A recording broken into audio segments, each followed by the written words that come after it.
കരമുയർത്തി ഒരു ഹല്ലേലൂയ പറയാം.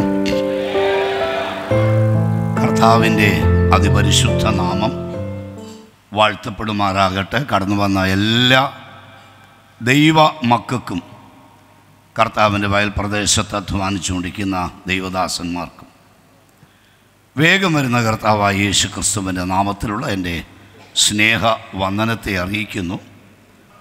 ഇന്ന് ഒരു ശിശുപ്രതിഷ്ഠ ശുശ്രൂഷ ഇവിടെ നടക്കാൻ പോകുകയാണ്. നമ്മുടെ സഭയിലെ പ്രിയ മോസസിനും ബ്ലസ്സിക്കും ദൈവം ഒരു കുഞ്ഞിനെ ദാനമായി നൽകുകയുണ്ടായി. ആ കുഞ്ഞിൻ്റെ ശിശുപ്രതിഷ്ഠയുള്ള ബന്ധത്തിൽ ഇവിടെ ഇന്ന് കടന്നു വന്ന അനേക ദൈവമക്കളുണ്ട്. അവർക്കെല്ലാവർക്കും ഈ സഭയിലേക്ക് സ്വാഗതം ചെയ്യുന്നു. ശിശുപ്രതിഷ്ഠ എന്ന് പറയുന്നത് വേദപുസ്തകത്തിൽ ദൈവമക്കൾക്ക് ചെയ്യാനുള്ള ഒരു നല്ല മാതൃകയാണ്.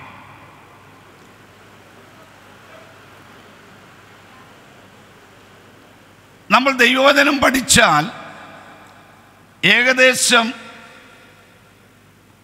6 കൈവെപ്പ് ശുശ്രൂഷകൾ കാണുവാൻ കഴിയും. 6 കൈവെപ്പ് ശുശ്രൂഷകൾ കാണുവാൻ കഴിയും. അതിലൊന്നാണ് ശിശുക്കളെ യേശുവിൻ്റെ അടുക്കൽ കൊണ്ടുവന്ന് യേശു അവരെ കൈവച്ച് അനുഗ്രഹിച്ച ശുശ്രൂഷ. അതിനെ നമ്മൾ ശിശുപ്രതിഷ്ഠ എന്ന് പറയുന്നു. അങ്ങനെ പറവാൻ കാരണമുണ്ട്. ഈ പ്രതിഷ്ഠ എന്ന് പറഞ്ഞാൽ ആലയം പ്രതിഷ്ഠിക്കുന്നു, ഒരു ഭവനം പണിത് കഴിഞ്ഞാൽ അത് പ്രതിഷ്ഠിക്കുന്നു, ഒരു ശിശു ജനിച്ചു കഴിഞ്ഞാൽ ശിശുവിനെ പ്രതിഷ്ഠിക്കുന്നു. ഈ പ്രതിഷ്ഠ എന്ന് പറഞ്ഞാൽ ദൈവം തന്ന നന്മയെ, ദൈവം തന്ന ദാനത്തെ ദൈവകരങ്ങളിലേക്ക് നന്ദി സൂചകമായി ഏൽപ്പിച്ച ശേഷം, ശ്രദ്ധിക്കണം, പ്രതിഷ്ഠയുടെ ഡെഫിനിഷനാ ഞാൻ ഈ പറയുന്നത്. എല്ലാ നന്മയും ദൈവത്തിങ്കിൽ നിന്നാണ് വരുന്നത്. ഒരു കുടുംബത്തിന് മക്കൾ ദൈവത്തിങ്കിൽ നിന്നാണ് വരുന്നത്. 127 സങ്കീർത്തനം അതിന് 3 മുതൽ 5 വരെയുള്ള വാക്യങ്ങൾ ഒന്ന് വായിക്കാമോ? യഹോവ നൽകുന്ന അവകാശവും. അത് ഒന്ന് ശ്രദ്ധിക്കണം, നിർത്തണേ മോളെ. മക്കൾ യഹോവ നൽകുന്ന അവകാശവും നമ്മുടെ റൈറ്റിൽപ്പെട്ടതാ. കുടുംബം ദൈവമാണ് സ്ഥാപിച്ചത്. ദൈവം സ്ഥാപിച്ച കുടുംബത്തിന് മക്കൾ എന്ന് പറയുന്നത് നമ്മുടെ അവകാശമാണ്. ദാറ്റ് ഈസ് അവർ റൈറ്റ് ആണ്. അത് നമ്മൾ അവകാശമാക്കിയെടുക്കണം.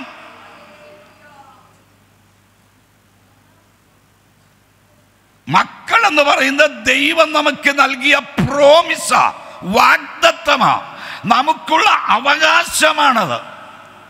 അല്ലേ? ഈ ഒരപ്പന് 2 മക്കൾ ലൂക്കോസ് എഴുതിയ സുവിശേഷം 15-ാം അധ്യായത്തിൽ വായിക്കുന്നു. അതിലിളയവൻ അപ്പനെടുക്ക വന്ന് എനിക്കുള്ള അവകാശം എന്താ കൊടുത്തേ നോക്കൂ. അവൻ്റെ അവകാശം അപ്പനത് കൊടുത്തു. അവൻ്റെ അവകാശം അപ്പൻ വീതിച്ചു കൊടുത്തു. അപ്പം നമ്മുടെ ഒരു കുടുംബമായി കഴിഞ്ഞാൽ ആ കുടുംബത്തിൻ്റെ അവകാശമാണ് തലമുറ. മക്കൾ യഹോവ നൽകുന്ന അവകാശവും, അടുത്തത് ഉദരഫലം, അവൻ തരുന്ന പ്രതിഫലവുമാ തന്നെ. ദൈവം തരുന്ന പ്രതിഫലമാണ്. ആമേൻ. ഒരു കുടുംബത്തിന് ഒരു കുഞ്ഞ് ജനിച്ചാൽ ദൈവം തരുന്ന പ്രതിഫലമാണ്. എത്ര പേർക്ക് സന്തോഷമുണ്ട്?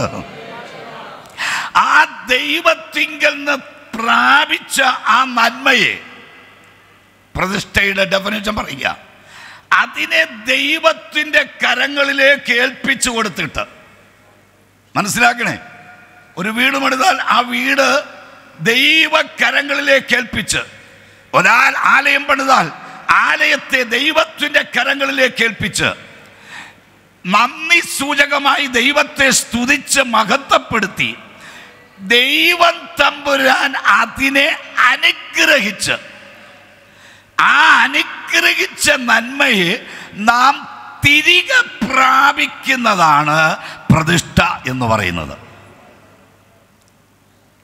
ദൈവം അതിനെ അനുഗ്രഹിച്ച് നാം അതിനെ തിരികെ പ്രാപിക്കുകയാണ്. We have to receive it back. അത് തിരികെ നമ്മൾ പ്രാപിക്കുകയാണ്. അത് തന്നെയാണ് ശിശു പ്രതിഷ്ഠയിലും നടക്കുന്നത്. ആ കുടുംബത്തിന് ദൈവം കൊടുത്ത കുഞ്ഞിനെ ദൈവകരങ്ങളിലേക്ക് സമർപ്പിച്ച് നന്ദിയോടെ ദൈവത്തെ സ്തുതിച്ച് മഹത്വപ്പെടുത്തി ദൈവം ആ കുഞ്ഞിനെ അനുഗ്രഹിച്ച് ശേഷം ആ കുഞ്ഞിനെ ഞങ്ങൾ ദൈവകൃപയിൽ വളർത്തിക്കൊള്ളാം എന്നുള്ള തീരുമാനത്തോടെ തിരികെ സ്വീകരിക്കുന്ന, തിരികെ പ്രാപിക്കുന്ന ശുശ്രൂഷയാണ് ഇന്ന് ഇവിടെ ഇപ്പോൾ നടക്കാൻ പോകുന്നത്. നമുക്കറിയാം, യേശു കുഞ്ഞ് ജനിച്ചു കഴിഞ്ഞപ്പോൾ യേശുവിൻ്റെ അമ്മയപ്പന്മാർ യേശു കുഞ്ഞിനെയും കൊണ്ട് യെരൂശലേം ദേവാലയത്തിലേക്ക് പോയി. കൈകളിൽ യാഗമർപ്പിക്കുവാൻ 2 പ്രാക്കൾ. ആലയത്തിൽ വരുന്ന കുടുംബങ്ങളൊക്കെ തടിച്ചു കൊഴുത്ത കാളകളും തടിച്ചു കൊഴുത്ത ആട്ടുകൊറ്റന്മാരും ഒക്കെയായി വരുമ്പോൾ ഈ കുടുംബത്തിന് സാമ്പത്തിക പരിമിതികൾ ഉള്ളതിനാൽ അവർക്ക് കൊണ്ടുവരാൻ കഴിഞ്ഞത് 2 പ്രാക്കളെ മാത്രമാണ്. ദൈവത്തിന് വേണ്ടി കൊടുക്കുന്ന വിഷയത്തിൽ യാഗം അർപ്പിക്കുന്ന, നന്ദി സൂചകമായി അർപ്പിക്കുന്ന കാര്യത്തിൽ വലുപ്പ ചെറുപ്പം ദൈവം നോക്കുന്നില്ല. വിധവയായ സ്ത്രീയെ ആ ഭണ്ഡാരത്തിൽ കൊണ്ടിട്ടത് അന്ന് അവൾക്ക് കിട്ടിയ ആ 2 കാശാണ്. അന്ന് അവൾക്ക് കിട്ടിയ കൂലിയ ശമ്പളമാ ഭണ്ഡാരത്തിൽ ആ വിധവയായ സ്ത്രീ ഇട്ടത്.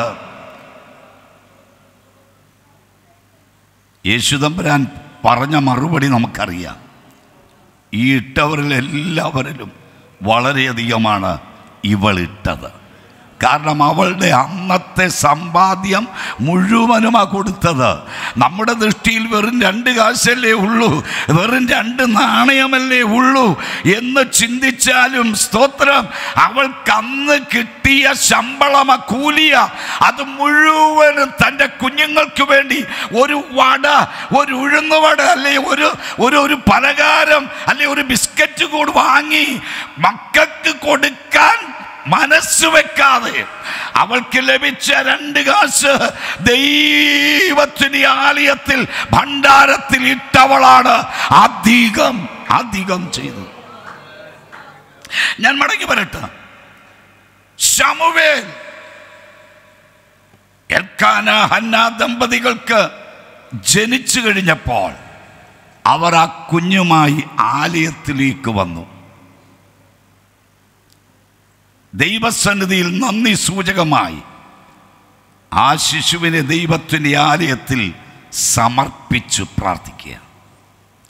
ഇന്ന് പകൽക്കാലം അധികം ഞാൻ വിശദീകരിക്കുന്നില്ല, സമയം പരിമിതികളുണ്ടല്ലോ. തുടർന്ന് ഒരു ദൈവദാസൻ നമ്മുടെ മധ്യേ ഉണ്ടെന്ന് കർത്താവിൻ്റെ ദാസൻ പറഞ്ഞു കേട്ടു. സാം കുഞ്ഞ്, അദ്ദേഹം ഒരു 10 മിനിറ്റെങ്കിലും ദൈവവചനം ശുശ്രൂഷിക്കും. 1 മണിക്ക് നമുക്ക് സഭായോഗം അവസാനിപ്പിക്കണമല്ലോ. ശിശുപ്രതിഷ്ഠ ശുശ്രൂഷയിലേക്ക് ഞാൻ പ്രവേശിക്കുന്നു. സ്ഥിരം നമ്മളിവിടെ ശിശുപ്രതിഷ്ഠ ശുശ്രൂഷകൾ ചെയ്തുകൊണ്ടിരിക്കുന്നത് കൊണ്ട് അധികം വചനത്തിലേക്ക് ഞാൻ പ്രവേശിക്കുന്നില്ല, നിങ്ങൾക്കെല്ലാവർക്കും അറിയാവുന്നതുകൊണ്ട്. ഇന്ന് കുഞ്ഞുമായി പ്രതിഷ്ഠയ്ക്കായി കടന്നു വന്നിരിക്കുന്ന പ്രിയപ്പെട്ട കുടുംബം ദയവായി മുൻപോട്ട് കടന്നു വരാം. വന്ദനം യേശുപാര, നിനക്കെന്നും വന്ദനം യേശുപാര, വന്ദനം യേശുപാര.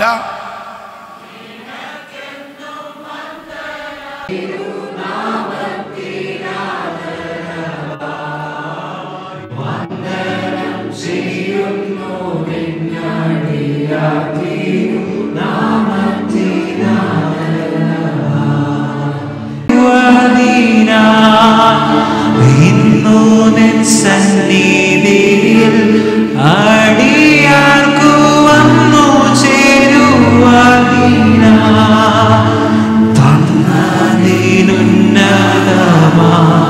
കൃപയ്ക്കാതി വന്ദനം ചെയ്തിടുന്നു. തന്നതിനുന്നതമാ കൃപയ്ക്കാതി വന്ദനം ചെയ്തിടുന്നു. ഇപ്പോൾ കർത്താവിൻ്റെ ദാസന്മാർ സ്റ്റേജിൽ ഇരിക്കുന്നവർ ദയവായി മുൻപോട്ട് കണ്ടു. പ്രിയ ഈ കുഞ്ഞിൻ്റെ മാതാപിതാക്കളെ പ്രത്യേകം നിങ്ങൾ ശ്രദ്ധിക്കുക. ദൈവമാണ് നിങ്ങൾക്ക് ഈ കുഞ്ഞിനെ തന്നത്. നിങ്ങൾക്ക് ദൈവം തന്ന ഈ കുഞ്ഞിനെ പത്യോപദേശത്തിലും ബാലശിക്ഷയിലും വളർത്തണം എന്നുള്ള ഒരു കടപ്പാട് നിങ്ങൾക്കുണ്ട്. നിങ്ങളത് വിശ്വസ്തയോടെ ചെയ്യുമല്ലോ. ദൈവകരങ്ങളിലേക്ക് സമർപ്പിച്ച് നമുക്ക് പ്രാർത്ഥിക്കാം.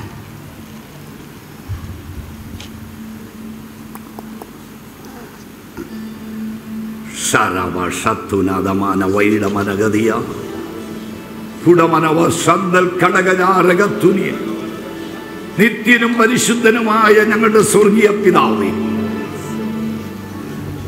പ്രിയ മോസസിനും പ്രിയ ബ്ലസ്സിക്കും അവിടുന്ന് ദാനമായി കൊടുത്ത അവരുടെ അവകാശത്തിൽപ്പെട്ട ഈ പൈതലിനെ അങ്ങയുടെ കരങ്ങളിൽ സമർപ്പിച്ച് അടിയൻ പ്രാർത്ഥിക്കുന്നു.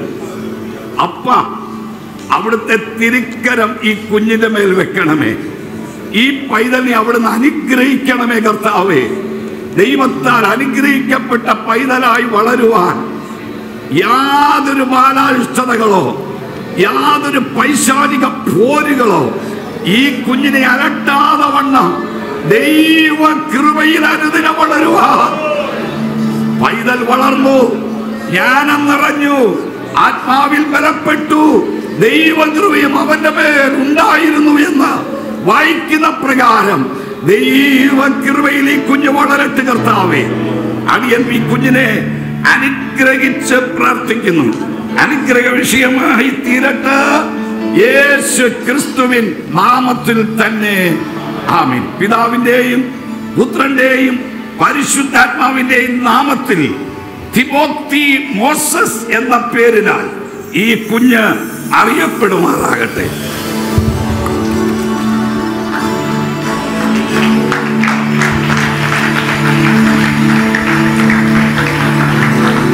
ഈ മാതാപിതാക്കൾക്ക് വേണ്ടി പ്രാർത്ഥിക്കാൻ പോവുകയാണ്. കർത്താവിന്റെ ദാസന്മാർ മുൻപോട്ട് കടന്നു വന്നു ഇവരെ അനുഗ്രഹിച്ചു.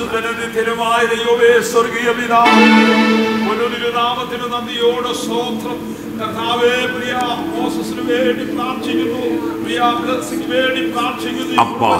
കർത്താവേ, അവർക്ക് ദാനമായി തന്ന കുഞ്ഞിനെ ഇന്ന് പ്രതിഷ്ഠിപ്പാൻ ദൈവം കൃപ നൽകിയല്ലോ. മക്കൾ യഹോവ തരുന്ന അവകാശമാണല്ലോ, ഉദരവന അവിടുത്തെ പ്രതിഫലമാണല്ലോ. കർത്താവേ, ദൈവസനെ പ്രതിഷ്ഠിച്ച് അവരുടെ അഭിഷക്തൻ അഭിഷക്തൻ അവിടുന്ന് പ്രതിഷ്ഠിച്ച് കർത്താവെ അവർക്ക് തിരികെ നൽകിയല്ലോ. ദൈവകൃപ ഈ മാതാപിതാക്കളുടെ ദൈവം കർത്താവേ വളരുവാൻ കൃപ നൽകണമേ. ഈ പ്രിയ കുടുംബത്തെയും കുഞ്ഞിനെയും പിതാവിന്റെയും പുത്രന്റെയും പരിശുദ്ധാത്മാവിന്റെ നാമത്തിൽ അനുഗ്രഹിച്ചു അനുഗ്രഹ വിഷയമാകട്ടെ. യേശുവിന്റെ നാമത്തിൽ താഴ്മ കൃപയോട് കേൾക്കണം പിതാവേ. ആമേൻ ആമേൻ ആമേൻ. God bless you.